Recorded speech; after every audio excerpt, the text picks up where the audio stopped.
'Twas the night before Christmas, and all through the house not a creature was stirring, not even a mouse. The stockings were hung by the chimney with care, in hopes that St. Nicholas soon would be there. Our children were nestled all snug in their beds, while visions of morning danced in their heads. And Mamma in her kerchief and I in my cap had just settled our brains for a long winter's nap, when out on the lawn there arose such a clatter. I sprang from our bed to see what was the matter. I ran to our window and opened the sash, searching for danger, perhaps being rash. The moon on the breast of the new-fallen snow gave a luster of midday to objects below. But day it was not, and dawn is not promised. The beauty was cold, if I had to be honest. I turned from the window to return to my bed, when the curtains, they billowed, filling with dread. Into the room a bitter wind moaned, and through the night's veil a darkness was sown. I heard my wife whisper, "My darling, beware," as silence fell eerie, thick with despair. Back to the vista my eyes they did search, for the wind was too bitter, not of this earth. "Look," said my wife, coming to stand there at my side and taking my hand. I followed her gaze to the edge of our land, where a forest primeval towered so grand. From deep in that darkness they slowly appeared, bodies like scorpions, heads like reindeer. They walked in an arrow as if stalking a hunt. Crimson red dripped from the beast in the front. Across moonlit snow they left nary a print. Only scurries of spiders gave any dark hint that walking among them so tall and so thin, with eyes empty midnight and countenance grim, was she who most humans never will see, not see and survive, for no one can flee. It was there on the lawn the mistress took pause, with fingers like talons and mouth like a maw. Her presence so powerful she'd stolen our breath. I knew in that moment I was looking at death. Impatient and stomping, they clawed at the land. Her coursers, they reared when they heard her command. "Now Dasher, now Demon, now Prophet and Vixen. On Comet, on Cain, on Damien and Blitzen.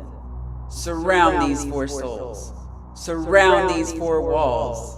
Keep them and hold them, encircle them all." As leaves that before the wild hurricane fly, when they meet with an obstacle mount to the sky, so to the air the coursers they flew, and settled around the only home that we knew.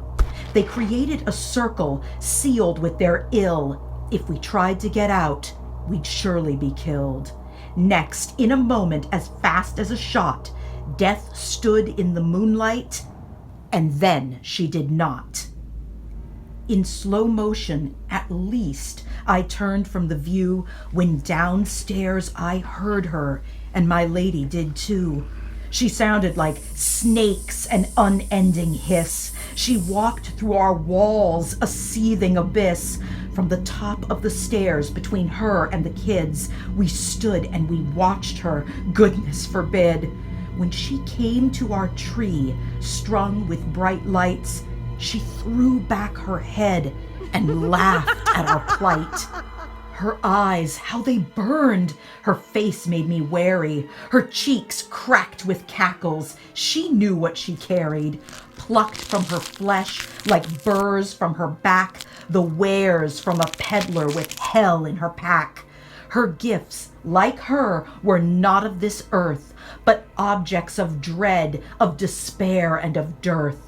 A mirror that showed not your face, but your fears. A clock that ticked backward, unraveling years. A jar full of whispers, voicing dark rages. A book with no story, just endless sharp pages. Why had we not feared each year with this rite of cookies and milk and open invite? Had we not worried that one winter night the thing that would come would arrive with a bite? No plums or fairies, no candies or berries, no treasures or toys for good girls and boys. We stood and we watched and we knew it was true. Those free of care nights were definitely through. As we heard death intone her insidious rhyme, our innocence shriveled and died on the vine. Never again could we open our home, lest something creep in with a chill for our bones. But as quick as she came, the grim, she was gone, leaving before the first light of dawn. We looked at each other, Mama and me. We checked on our children, still weak in the knees. The house was so quiet, all wrapped up in fear, proof that evil had been nearer than near. Back at our window, like moths we were drawn, to stand side by side and peer out at the lawn.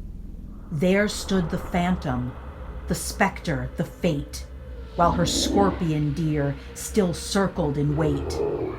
Then a pulse on the air marked their dismissal, and they gathered around her like thorns on a thistle. We hid and we watched the demons et al. Return to the wilderness like after the fall. This night was so different, not like any other. We huddled in bed and held one another. I never once thought to dispose of her gifts, just tossed and turned, afraid of what ifs. But when morning broke, the day was so tame. The children were laughing, unwrapping their games. The mirror, the clock, the jar, and the book, not to be found. Trust me, did I look. Those wicked, foul talismans with intentions so stark hid in the daylight and only thrived in the dark. There are times, past midnight, when my dear family sleeps. I'll see the book or the clock and quietly weep. A reminder that nothing is just what it seems, that nightmares are real and walk out of dreams. What if the jar sends out a squall and the beasts and their mistress answer the call? What if the mirror shows me her face and my heart misses beats and loses its pace? Every new winter, when Christmas draws near, I think of those tokens, that night full of fear. For beneath all the joy, all the laughter and light, lurks death with a whisper. And to all, a still night.